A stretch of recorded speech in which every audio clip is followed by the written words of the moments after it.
Son Miguel. Nacín nunha pequena aldea en Galicia.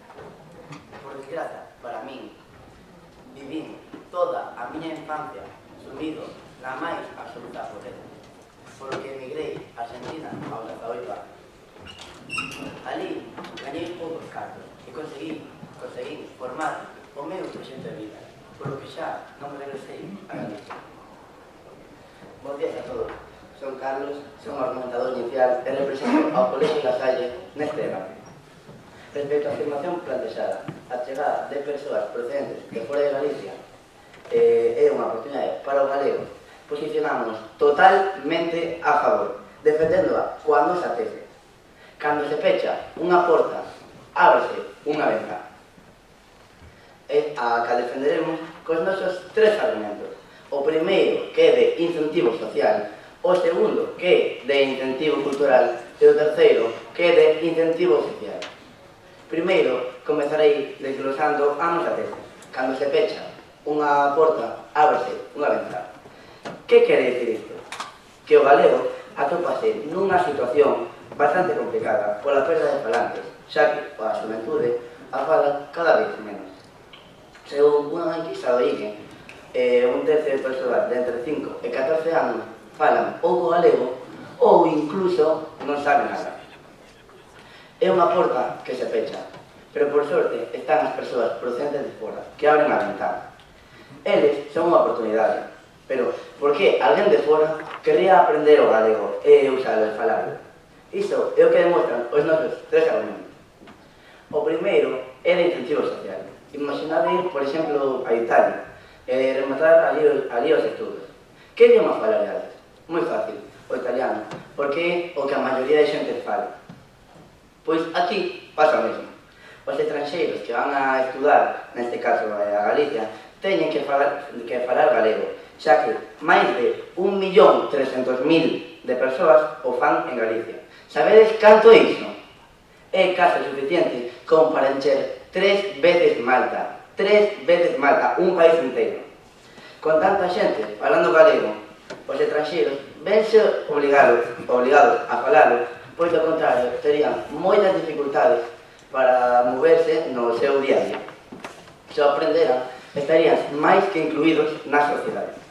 O mesmo sucede, outro exemplo, Cataluña, onde grazas á normativa actual hai unha numerosa cantidad de persoas que falan catalán.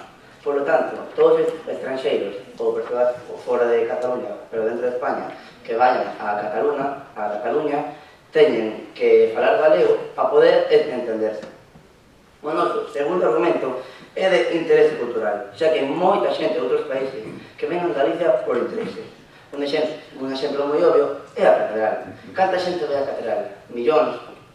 É moi importante. Van por motivos religiosos, motivos culturais, pero grazas a isto, un montón de persoas séntense atraídas a aprender o galego ou apenas coñecer algo sobre ele. Eles namóranse, como non podía ser de outra forma, do noso idioma. O folclore, a música galega, a literatura, a lingua en sí. Hai moitos motivos polos que a xente aprende este idioma. Un exemplo moi bo é Craig Patterson, un irlandés que veu a nosa terra atraído pola beleza do idioma. Nunha entrevista preguntaronlle: por que falas galego? Sabedes que respondeu?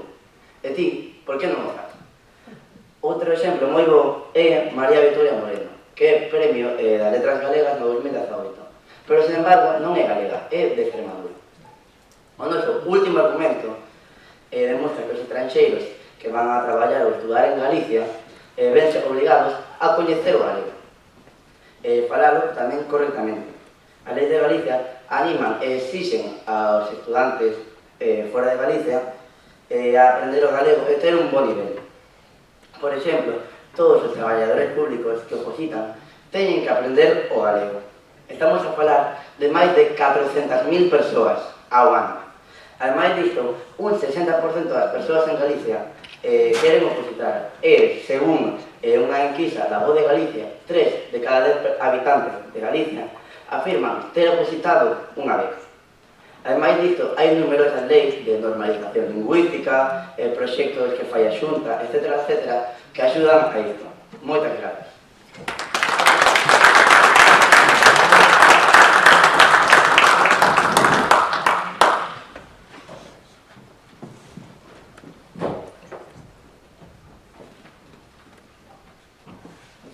A persoa que reside no restaurante Cambades comentoume hai de tempo que chegou a este restaurante un xaponés e pediulle a carta do menú galego e que lle tratase neste mesmo idioma.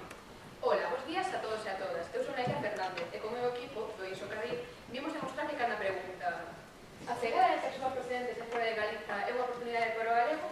A única resposta posible é un firme e rotundo non. Non por exentamento as persoas de fora, senón porque estas chegadas están a supor un reto que non estamos preparados para afrontar. Por isto presentamos a nosa tese. Sen políticas claras e compromiso social, o galego esvai. A partir dela construímos tres argumentos que mostran como a chegada de persoas procedentes de fora non se ser unha oportunidade, están a acelerar a desaparición da lingua galega. O primeiro argumento é un argumento sociolingüístico, o segundo é un argumento educativo e o terceiro un de invisibilización lingüística. Primeiro argumento sociolingüístico. O galego é unha lingua minorizada, pero perde falantes ano tras ano. Según os datos do Instituto Galego de Estatística, no 1992, un 61% da poboación galega falaba galego habitualmente, fronte ao 30% que o falaba no ano 2023. A chegada de persoas de fora que case nunca tiveron contacto co galego, lonxe de revertelo, está a acelerar a hegemonía do castelán. Estas persoas, lóxicamente, tratan de adaptarse, de comunicarse no idioma máis utilizado, e non o galego. A maioría, o que fortalece o seu papel como lingua vehicular. A chegada de persoas de fora está a aumentar, ou non está a aumentar o uso do galego, está acelerando a súa substitución. Segundo argumento de invisibilización lingüística. Falemos claro, se o galego non é visible nin accesible, na vida diaria non é crible pensar que as persoas migrantes vayan falar. A Xunta, os concellos e mesmo os centros educativos están acostumados a tratar en castelán de forma automática por persoas que venen de fora. A administración non garante ni siquiera para os galegos que os servicios básicos podan darse en galego. Segundo os datos do Instituto Galego de Estatística, un 32,5% dos nenos comprendidos entre 4 e 14 anos non falan galego ou falan moi pouco. E así, o que debe ser unha oportunidade convértese nun círculo vicioso. Se o galego non se ensina, non se aprende. Se non se aprende, non se fala. E se non se fala, non se usa. Non se usa e desaparece. Estamos ante unha falsa ilusión. Non se pode integrar a novos falantes nunha lingua que está ausente na vida pública. Terceiro argumento de educación. É certo que a escola podería ser un motor para o ensino de galego a migrantes, pero a realidade actual é outra. En moitos centros, especialmente nas zonas urbanas, que son as principais que acollen migrantes, o galego está prácticamente desaparecido. E aínda que se dé a clase, como non se transmite como lingua viva ou como lingua de prestixio, pois non se fala. Ademais, según a Universidade de Vigo, non existen suficientes recursos específicos para ensinar o galego ao alumnado estranxeiro. Ni profesorado formado para acompañar este proceso de maneira efectiva. Sen eses medios é imposible que a chegada de persoas migrantes se converta nunha oportunidade. A día de hoxe, o sistema educativo non está preparado para que o galego sexa unha lingua de integración e, mentres tanto, a sustitución lingüística segue o seu curso. En conclusión, defender a chegada de persoas de fora é unha oportunidade, pois, é ignorar a realidade actual. Un contexto onde a nosa lingua está cada vez máis desplazada e sen a protección necesaria. Porque, como decimos na nosa tese, sen políticas claras e compromiso social, o galego esvaece. E así os demostramos cos nosos tres argumentos. O primeiro, sociolingüístico, que mostra como o castelán se reforza como lingua de integración fronte ao galego. O segundo, de invisibilización lingüística, que denuncia a falta de presenza do galego na administración e nos espacios públicos. E o terceiro, o educativo, que evidencia que o sistema non está preparado para ensinar galego a estas persoas que chegan de fora. A diversidade cultural sí que é unha riqueza, sí, pero sen planificación lingüística e vontade política non son o beneficio galego, senón que podería ser esta unha das súas últimas estocadas.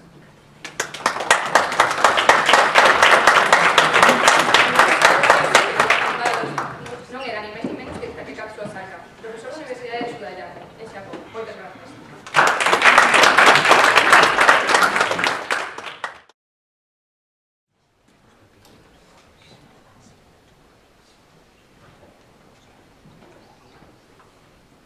Eu son Mateo, o fillo de Miguel. Cando era novo, eu intereseime polas miñas raíces, Galicia, así que decidín aprender sobre a cultura e a lingua galega. Acabei por enamorarme totalmente da terra dos meus antepasados, así que decidín voltar a Galicia, e agora non podería ser máis feliz. Bo día, o meu nome é Alfredo e son o encargado de realizar a primeira quenda de refutación deste debate. Ben, o equipo rival, na súa argumentación inicial, tratou de convencernos de que o galego é unha lingua morta que xa non se fala máis en Galicia e que, polo tanto, os inmigrantes non a van falar. Pois ben, aínda que sexa parcialmente certo que estamos nunha situación inédita na que o galego por primeira vez falase menos que o castelán, o certo é que o 45% da poboación de Galicia segue a ter o galego como primeira lingua habitual. Por tanto, non é un argumento válido dicir que a lingua galega está desaparecida, como dicía no noso primeiro argumento, da sociedade galega e que, polo tanto, ningún inmigrante a vai empregar. Sí. Para unha persoa que ven de fora, que será máis fácil falar en castelán como a maioría da xente e como el sabe, ou ter que aprender o galego? Pero todo eso abordámoslo na nosa argumentación inicial, onde falamos dos distintos incentivos para falar a lingua galega, que tamén os pode ter o castelán. Sen ir máis longe, continuando coa refutación, no vosso segundo argumento, no que falades de invisibilización lingüística, teño que dicirvos que a lingua galega sí que está presente no ámbito público. Por exemplo, esta mesma actividade de debate está visibilizando a lingua galega na que vos estades participando. Ademais de que existen diversos plans de normalización lingüística que promove a Xunta de Galicia, a propia lei de normalización lingüística. Por lo tanto, sí que existe un incentivo oficial. ¿Sí? Ti mesmo afirmaches que cada vez a xente fala menos galego e máis castelán, esos plans que falades da Xunta están funcionando de verdade?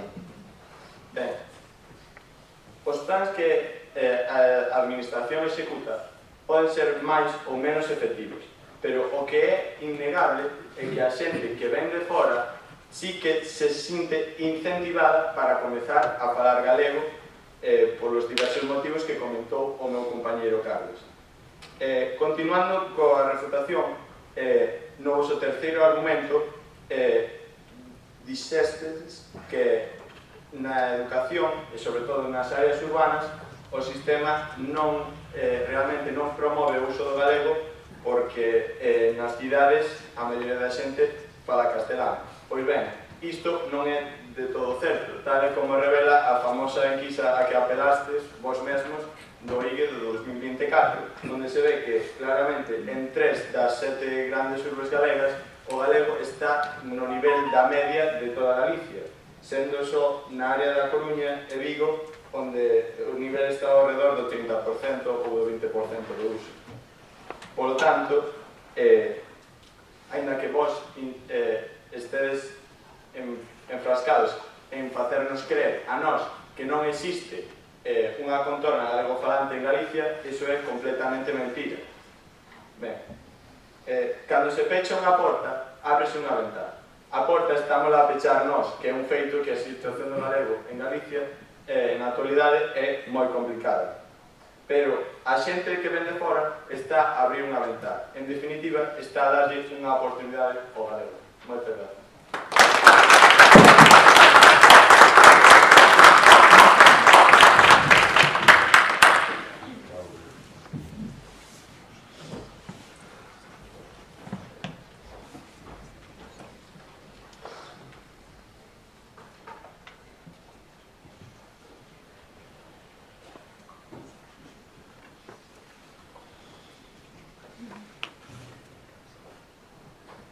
Takekazu Asaka é embaixador da lingua galega no Xapón, como ben indica na súa tarxeta de visita.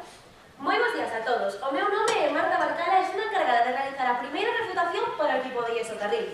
Dende o noso equipo, posicionámonos totalmente en contra da pregunta plantexada. A chegada de persoas de fora é unha oportunidade para galego? É dicir, pensamos que non, que a chegada de persoas foráneas non é unha oportunidade para a nosa lingua e que, pola contra, está a acelerar o proceso de sustitución desta polo castelán. Pola contra, en equipo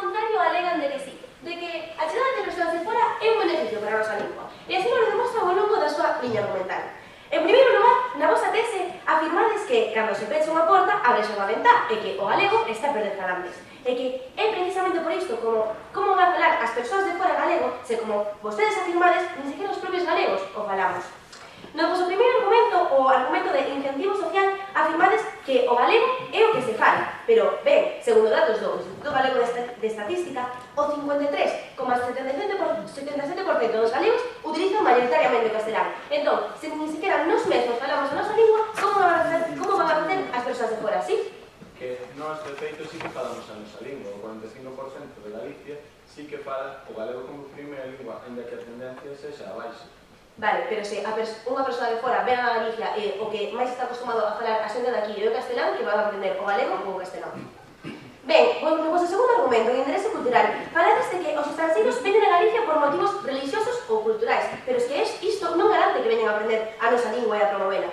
Por último, no vosso argumento de incentivo oficial, falades de que os estranxeiros que van a traballar e estudar en Galicia teñen que falar galego, pero isto contradícese totalmente co dereito de exención de galego que teñen as persoas de fora durante 2 anos. Ademais, falades das leis de normalización lingüística, pero es que isto non está a funcionar, porque, como ben afirma o Instituto Galego de Estatística, só o 24,37% da poboación habla sempre en galego. Ben, gustaría falar agora do noso primeiro argumento, o argumento sociolingüístico, e que o galego é unha lingua minorizada. A USC amóstranos como tan só o 7% dos mozos e mozas galegas de entre 4 e 14 anos empregan o galego de forma habitual. Isto tan só nos leva a unha conclusión. Se ni siquiera nos falamos o galego de maneira habitual que o castelán é a lingua dominante, que van a falar as persoas que veñan de fora? Polo que, sí, a chegada de persoas de fora só acelera o proceso de subordinación da nosa lingua, porque ni siquiera nos mesmos a falamos. Ben, seguindo polo noso segundo argumento, o argumento de invisibilización lingüística. Actualmente, o galego non se ofrece en case ningún ámbito e a administración pública non garante o seu uso. Os datos son desgarradores, pois, segundo o Estatuto Galego de Estatística, só o 16% da poboación galega escribe en galego, e diría máis, na cidade de Vigo tan só o 23,3% dos residentes falan en galego. E que, a vista dos datos, está claro que as persoas de fora non van falar unha lingua que non escoitan, polo que, unha vez máis, queda demostrado como a chegada de persoas foráneas non é un beneficio para a nosa lingua. Por último, o noso argumento educativo.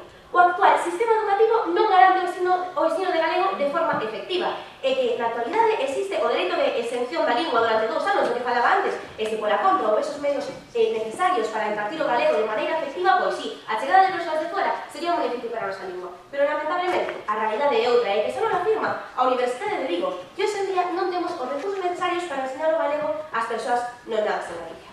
Así que Suites, equipo contrario, coincidirán con nós en que a chegada de persoas de fora só está a ser un problema para a preeminencia da nosa lingua. Remato, pero non sen antes recordarlles a nosa tese. Sen políticas claras e compromiso social, o galego esvaece, que sustenta os nosos 3 argumentos: o sociolingüístico, o de visibilización lingüística e o educativo. Tiña esta honra tan merecida porque o xaponés difundiu o galego no seu país e actualmente é serte de amable brigadista da nosa lingua en Galicia. Moitas grazas.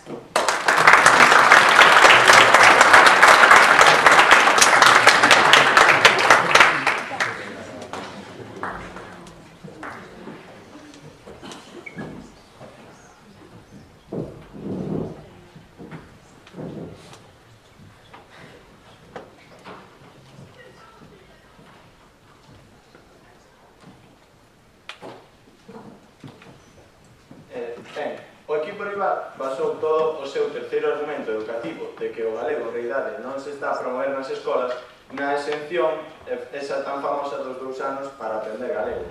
Ben, esa exención só aplica a estás exento de ter unha cualificación, pero non de non asistir ás clases de galego e non de non aprender a lingua. Sí? E ti consideras que as persoas que vienen de fora van a molestar a aprender o noso idioma cando a maioría da xente fala castelán e cando ademais non teñen que facelo na escola? Pero é que non é un problema de que se molesten ou non, é que están obrigados, como estás obrigado ti, estamos obrigados todos nós a aprender. Non é unha cuestión de gustos. Ben, ademais diso, enfrascades vos nos vosos 2 outros argumentos en dicir que non existe a contorna galegofalante en Galicia e que por iso os inmigrantes non se sinten chamados a falar galego. Pois ben, como explicades isto? Mulleres migrantes que aprenden o galego para entender as persoas que coidan. é un requisito laboral que teñen e que isto é un caso que demostra toda a nosa tese. Outro caso máis, por se pensades que son aislados, 30 inmigrantes que aprenden o galego en Carballo. Eso desmonta por completo todo o vosso primeiro argumento que di que a lingua galega non se fala e que, por tanto, ningún inmigrante síntese chamado a falala. Porque o certo é que, por moito que vos o que irades negar, é que a lingua galega segue a ser a lingua habitual de case a metade da poboación de Galicia e que os migrantes, moitas veces por este tipo de requisitos laborales, están obrigados a aprender. Ben, falastes tamén no vosso segundo argumento de invisibilización lingüística, dicindo que o galego non ten presencia nos medios de comunicación. Bueno, eso poderíamos discutir a propia existencia da Televisión de Galicia, por exemplo, que en galego xa desmonta por completo ese argumento de invisibilización lingüística. Ademais de que a Administración, por lei, ten a obrigación de ofrecer todos estes trámites de calquera tipo en galego. Ademais, por exemplo, dicides que a Administración non se compromete. Pois ben, por exemplo, a Xunta, unha venta a cultura galega en Argentina.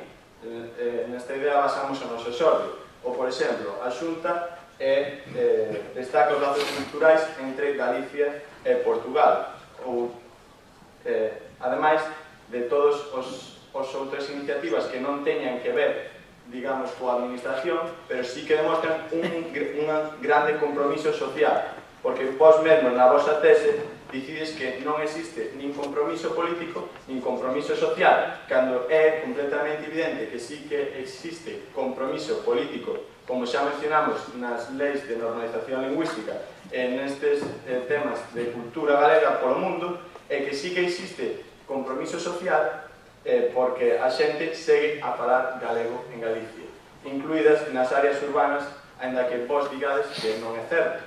Por exemplo, en Santiago, o galego segue a ser a lingua habitual do 50% da poboación. Ben, falastes, lembrando os meus argumentos do meu equipo, concluo lembrando un de incentivo social, no que explicábamos que a Contorno Falante de Galicia, que engloba máis de 1.300.000 persoas, obriga as persoas que chegan de fora a adaptarse á comunidade e a aprender o idioma. O segundo de incentivo cultural, do que xa falamos, entre as numerosas iniciativas para coñecer a nosa lingua de xeito cultural, xa sexa musical, festival ou o que sexa. E o terceiro argumento de incentivo oficial que ven sendo promovido pola administración. Cando se abre unha porta, ábrese unha ventá, e a ventá está en abrir os estranxeiros. Moitas gracias.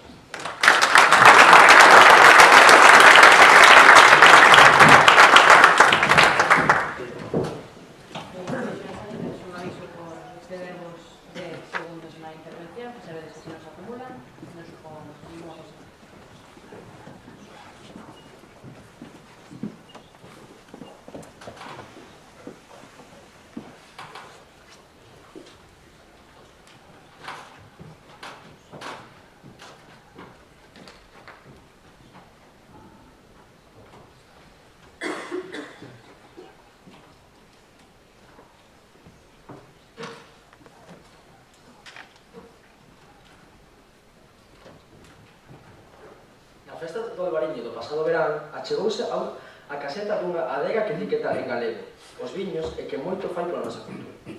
A Xunta preguntaba en galego e as dúas mozas que atendían respondían en castelán. Moi bo día a todos, o meu nome é Beres González e teño que realizar a segunda da refutación sin contra para o equipo do IES o Carril. Analizando o debate, dime conta que a postura do equipo contrario é maravillosa, é perfecta, pero hai un pequeno detalle. É unha postura ideal, non se corresponde coa realidade do que está acontecendo en Galicia e, polo tanto, non pode gañar o debate. Eles nos din que os que estudan en Galicia teñen que falar galego, pero que non é así. Porque nós xa lles dicimos que teñen 2 anos de exención e que, ademais, non é a lingua habitual. E por moito que teñan que facelo, non van empregar o galego na súa vida por esos mesmos motivos. Ademais, no seu segundo argumento, o cultural, di que a xente que ven a Galiza pola cultura vense obrigados a falar galego. Entón, pregunto eu, por que nas tendas de souvenirs ao lado da Catedral de Santiago teñen todos os cartéis en inglés. Despois, no seu terceiro argumento oficial, falan das leis de Galicia que obrigan as persoas a falar en galego. Eu digo, como dixen antes, que isto é totalmente perfecto, é maravilloso, soa ideal, exactamente, ideal porque non é real, non se corresponde coa realidade, porque por moito que existan as leis, estamos vendo con datos, porque estamos vendo que cada vez menos xente fala galego, e se menos galegos falan galego, como nos di o IGE, que pasará? Pois persoas que vienen de fora, menos aínda o falarán.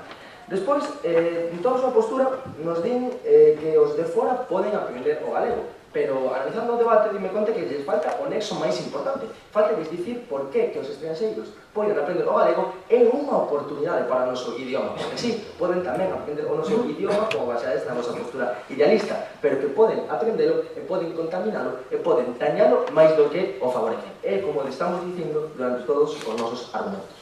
A súa pregunta. Os estranxeiros de ninguna maneira dañan o galego, simplemente contribúen a que a lingua revive. Pero como poden contribuir a que a lingua reviva se non poden falala, porque nin nós mesmos somos os que estamos utilizando o noso idioma e que, segundo un estudo realizado polo IGE, cada vez menos xente fala o galego, diminuiu en 20 anos un 20%, e sigue diminuindo. E como pretendemos que os de fora falen o noso idioma se non teñen os medios para facelo? E ademais, ainda tendo esas leis que o equipo contrario pretende que son totalmente maravillosas, pero que son ideales porque non funcionan na realidade, non están sendo efectivas. Pero é que máis alá das leis, nos sustentámonos na existencia da propia contorna galego-falante de Galicia, para que esa xente fale galego. Claro, falades, por exemplo, da contorna galego-falante na escola, que os que vienen aquí a falar galego teñen que aprender a estudar en Galicia, teñen que aprender a falar galego, pero que eso é tamén ideal, non é real, porque temos un estudo da Universidade de Vigo que xa lles amosamos, no cal nos afirman que non temos os medios para poder enseñar as persoas de fora que falen o noso idioma, e que por moito que queramos, se non é posible, non se vai poder cumplir. Despois nos din que a xente que ven de fora se ven incentivada para falar galego. Eu digo que como isto é posible se a grande parte dos galegos falamos en castelán? Por que van facer un esforzo para aprender o noso idioma se nin nós mesmo o facemos? E por todos estes motivos, considero que a postura do equipo contrario é unha postura totalmente idealista que non se corresponde coa realidade e por iso non poden gañar o debate. Pola contra, nos dixemos moi claro coa nosa tese que sí imos gañar. Eu calaba e cando deixei de preguntar, dixenlle as dúas mozas: non vos decatastes de que el non é galego e as únicas que falabades en castelán erades vos? Moitas grazas.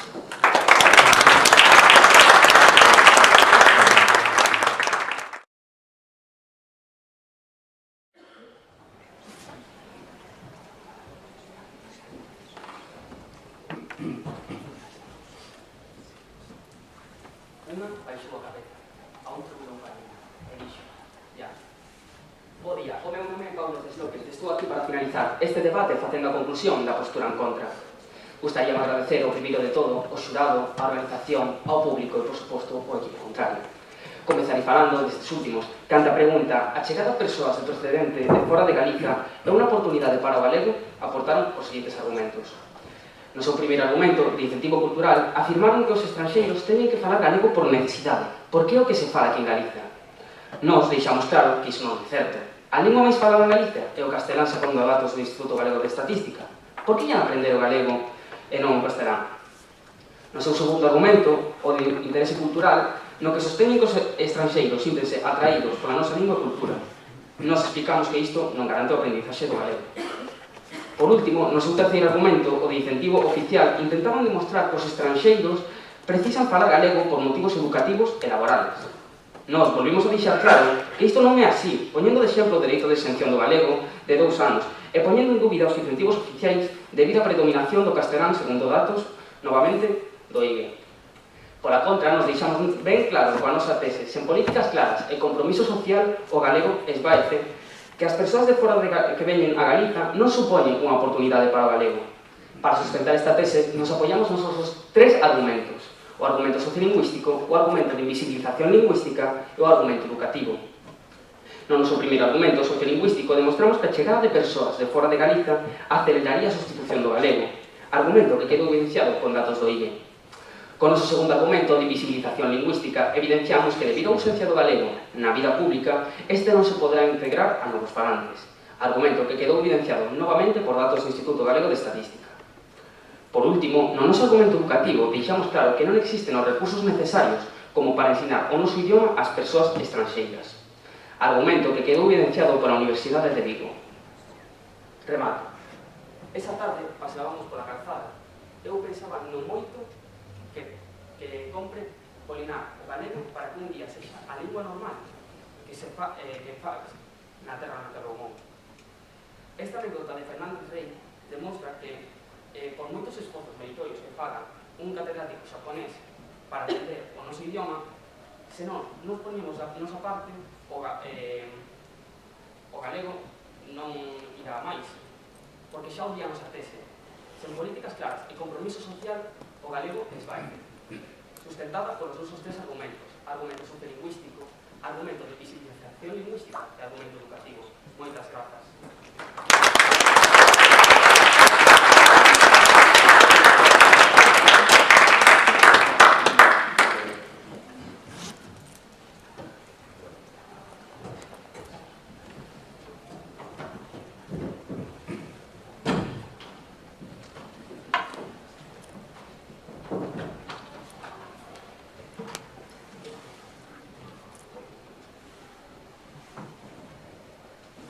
Son filla de Mateo, e nací e me criei en Galicia, entre o son da chiva nas fiestas e o monte mollado nas mañas de frío. Aprendí o galego na casa, e dende sempre foi a miña maneira de comunicar, e non só iso, tamén de sentir e de querer. Por iso, falo galego con orgullo, porque falar galego é querer a miña terra tal e como é. Hai xente de aquí que coida o galego. Bo día, chamome Claudia Benito Llobre, e eu, xunto cos meus compañeros, represento aquí pola Salle neste debate, e afirmamos con rotundidade que a chegada de persoas de fora de Galicia é unha oportunidade para o galego. Antes de nada, gustaríame agradecer a participación do equipo contrario á organización deste debate. E agora farei un breve resumo do que se debatiu no día de hoxe. En primeiro lugar, gustaríame comentar o vosso primeiro argumento sociolingüístico, no que falabades de que o galego perde falantes, e que foi totalmente refutado polo meu compañero Alfredo cando ensinou as evidencias de que o 45% dos habitantes de Galicia son galegofalantes, e tamén a evidencia de as mulleres que aprenderon galego para poder traballar. O vosso segundo argumento de visibilización tamén foi totalmente refutado pola evidencia dos plans de normalización da administración e da propia lei de normalización. O vosso terceiro argumento educativo tamén foi totalmente refutado, xa que o baseabades nunha evidencia errónea, que os 2 anos de exención, porque non están exentos de acudir a clases de galego, están exentos de que os califiquen. Tamén gustaríame comentar que non tivechedes en conta ningunha das evidencias que propuxemos de toda a xente de fora de Galicia que aprendeu galego para poder adaptarse. E incluso insinuáchedes que a xente de fora de Galicia a contaminaba. Tamén que gustaríame comentar que a vosa argumentación estaba baseada en negar a contorna galegofalante que, como xa dixo o meu compañero Alfredo en varias ocasións, era case a metade da poboación. Ademais, as preguntas foron totalmente refutadas polo meu compañero Alfredo claramente. Antes de rematar, gustaríame lembrar os nosos 3 sólidos argumentos. Un primeiro de incentivo social, no que afirmamos que a nosa contorna galegofalante obriga a xente que chega de fora a aprender galego. O noso segundo argumento, o incentivo cultural, co que demostramos que moitas persoas queren coñecer a nosa lingua por a nosa cultura, tanto de xeito musical como literario, ou tamén por interese lingüístico. E, por último, o noso terceiro argumento, o incentivo oficial, co que defendimos que as persoas que non tiveron contacto co galego teñen a obriga de aprendelo se queren acceder a un cargo público. Estes 3 argumentos reforzan a nosa tese, de que cando pechas unha porta, ábrese unha ventá. A xente de fora de Galicia, que ven de fora de Galicia, son esa ventá que acheganos unha nova oportunidade. Moitas grazas.